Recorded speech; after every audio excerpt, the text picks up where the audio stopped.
الحمدللہ کفا وسلام علی عبادہ الذین اصطفیٰ اما بعد۔ دوستو بزرگو، ہم لوگ کبھی کبھی روزمرہ کی گفتگو میں سامنے والے کی نظر میں اپنی بات کو سچا ثابت کرنے کے لیے قسم کھاتے ہیں۔ تو قسم کے کچھ احکامات ہیں جس کو ہمیں یاد رکھنا چاہیے۔ پہلی بات تو یہ ہے کہ قسم کھانا یہ 3 قسم پر ہوتا ہے۔ پہلی قسم تو یہ ہے کہ آدمی کسی گزری ہوئی بات پر، ماضی کی کسی بات پر آدمی جھوٹی قسم کھائے اور کسی کام کو آدمی نے کیا ہے تو قسم کھا کر یہ کہہ دے کہ میں نے نہیں کیا، یا کسی کام کو آدمی نے نہیں کیا ہے تو قسم کھا کر یہ کہہ دے کہ میں نے کیا ہے۔ اس قسم کو عربی زبان میں یمین غموس کہتے ہیں۔ یہ جھوٹی قسم ہے۔ اس قسم کو کھانا بہت بڑا گناہ اور اللہ کے یہاں بہت بڑا جرم ہے، اس لیے کہ آدمی واقعے کے خلاف قسم کھا رہا ہے۔ جو بات ہوئی نہیں ہے اور جانتا ہے کہ یہ بات ہوئی نہیں ہے اور اس پر پھر قسم کھاتا ہے کہ یہ بات ایسی ہوئی ہے۔ اسی لیے اس قسم کو یمین غموس کہتے ہیں۔ غموس کہتے ہیں کسی چیز کو ڈبو دینے کے۔ چونکہ یہ قسم آدمی کو گناہ میں اور عذاب میں ڈبو دیتی ہے، اس لیے اس قسم کو یمین غموس کہتے ہیں۔ اس پر کوئی کفارہ تو نہیں ہے، لیکن توبہ اور استغفار لازم ہے کہ آدمی نے اگر خدا نخواستہ ایسی جھوٹی قسم کھا لی ہے تو آدمی کو توبہ کرنا چاہیے، استغفار کرنا چاہیے اور اللہ سے معافی مانگنی چاہیے، لیکن کسی قسم کا کوئی کفارہ اس پر واجب نہیں ہے۔ دوسری قسم ہوتی ہے جس کو یمین لغو بولتے ہیں۔ یمین لغو ہوتی ہے کہ ایک بات کو آدمی اپنی نظر میں سچا سمجھتا ہے اور اس بات کو سچا سمجھتے ہوئے قسم کھا جاتا ہے۔ مثال کے طور پر ایک آدمی ہیں، اس نے آ کر کہا کہ فلاں صاحب باہر گئے ہوئے تھے، وہ آ گئے۔ اس نے ان کی بات پر اعتماد کر کر قسم کھا لی دوسرے آدمی کے سامنے کہ میں قسم کھا کر یہ کہتا ہوں کہ فلاں صاحب آ گئے ہیں۔ اس نے اپنی نظر میں فلاں آدمی کے اعتماد پر اپنے آپ کو سچا جانتے ہوئے قسم کھائی ہے، لہذا یہ قسم یمین لغو کہلاتی ہے۔ اس پر نہ تو کوئی گناہ ہے اور نہ اس پر کسی قسم کا کوئی کفارہ ہے۔ کیوں؟ کہ اس لیے کہ اس آدمی نے اپنے آپ کو سچا سمجھتے ہوئے، اس نے جھوٹ نہیں بولا ہے، لیکن اس نے اپنے آپ کو سچا جانتے ہوئے قسم کھائی ہے۔ اس کو یمین لغو بولتے ہیں۔ اس پر نہ تو کفارہ ہے اور نہ کسی قسم کا کوئی گناہ ہے۔ تیسری قسم ہوتی ہے جس کو یمین منعقدہ بولتے ہیں۔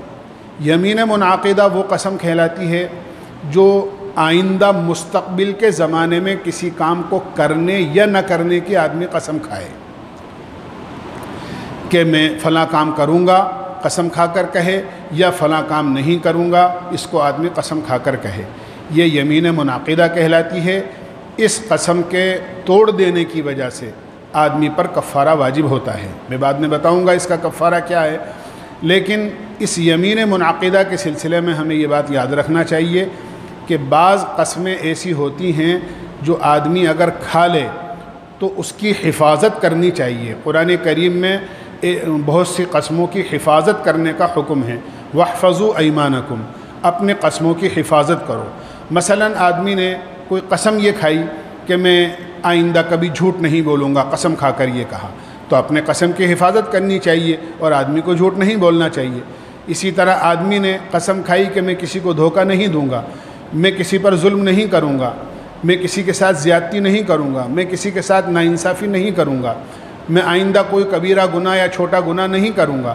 اگر آدمی نے اس طرح کی قسمیں کھائی ہیں تو اپنے قسموں کی حفاظت کرنی چاہیے اور اپنی قسموں کو آدمی کو جمنا چاہیے۔ ایسی ہی قسموں کے بارے میں حکم ہے وَاحْفَظُوا أَيْمَانَكُمْ، اپنے قسموں کی حفاظت کرو۔ بعض قسمیں ایسی ہوتی ہیں جو اگر آدمی کھا لے تو آدمی کو حفاظت نہیں بلکہ اس قسم کو توڑ دینا چاہیے اور اس کا کفارہ ادا کر دینا چاہیے۔ مثلا آدمی نے کسی اپنے مسلمان بھائی کے بارے میں قسم کھا لی ناراضگی کے اندر کہ میں اپنے فلاں مسلمان بھائی سے کبھی بات نہیں کروں گا، یا آدمی نے کسی رشتہ دار کے گھر جانے کی قسم کھا لی کہ میں فلاں کے گھر کبھی نہیں جاؤں گا، حالانکہ صلہ رحمی یہ ہے کہ اس سے ملنا چاہیے، بات کرنی چاہیے، بولنا چاہیے۔ تو اس قسم کی جو قسمیں ہوتی ہیں اگر آدمی نے ناراضگی میں یا غصے میں کبھی کھا لی ہے تو آدمی کو قسم توڑ دینا چاہیے اور قسم توڑ دینے کا کفارہ آدمی کو ادا کرنا چاہیے۔ قسم کے سلسلے میں ایک بات یہ بات یاد رکھنی چاہیے، قسم اللہ کی ہوتی ہے۔ آدمی اللہ کی قسم کھائے، قرآن کریم کی قسم کھائے، قرآن کریم پر ہاتھ رکھ کر آدمی قسم کھائے کہ میں قرآن کی قسم کھا کر کہتا ہوں، یہ سب قسمیں ایسی ہیں جو قسمیں لاگو ہو جاتی ہیں اور قسمیں منعقد ہو جاتی ہیں۔ خدا نہ خواستہ اللہ کی، اللہ کے کلام کی اگر قسم کھائی ہے تو آدمی کو توڑ دینے کی وجہ سے کفارہ واجب ہوگا۔ کچھ قسمیں ایسی ہیں جو ہم یہ سمجھتے ہیں کہ قسم ہے لیکن وہ اللہ کی اور شریعت کی نظر میں کوئی قسم نہیں ہے۔ مثلا آدمی بات بات پر یہ کہتا ہے تیری قسم، میری قسم، تیری جان کی قسم، میری جان کی قسم، میرے بچوں کی قسم، تیرے بچوں کی قسم، یا زبردستی آدمی کسی کو قسم دلا دیتا ہے دیکھ یہ کام مت کرنا تجھے قسم ہے۔ اس قسم کی قسم دلانے سے یا اس قسم کی قسمیں کھانے سے کوئی قسم لاگو نہیں ہوتی ہے۔ اگر آدمی توڑ بھی دے تو اس پر کسی قسم کا کوئی کفارہ واجب نہیں ہوتا، لیکن اس بات کو یاد رکھنا چاہیے بات بات پر قسم کھانا اور بات بات پر اپنی بات کو سچا ثابت کرنے کے لیے قسم کھانا یہ شریعت کی نظر میں اچھا نہیں ہے۔ ایک بزرگ کا واقعہ ہے کہ ایک دفعہ شیطان سے ان کی ملاقات ہوئی، انہوں نے پوچھا کہ میں تیرا جیسا بننا چاہتا ہوں۔ انہوں نے کہا ایسی خواہش تو آج تک کسی نے بھی ظاہر نہیں کری، لیکن اس نے کہا کہ اگر تم میرے جیسا بننا چاہتے ہو تو دو کام کیا کرو، ایک تو نماز میں خوب کوتاہی کیا کرو، نماز کو قضا کر دیا کرو، اور دوسرے بات بات پر جھوٹی سچی خوب قسمیں کھایا کرو، تم میرے جیسے ہو جاؤ۔ پتہ چلا کہ بات بات پر قسمیں کھانا سچی جھوٹی یہ تو شیطان بننے کا راستہ ہے، اس لیے ہمیں ایسی بات بات کی قسموں سے بچنا چاہیے۔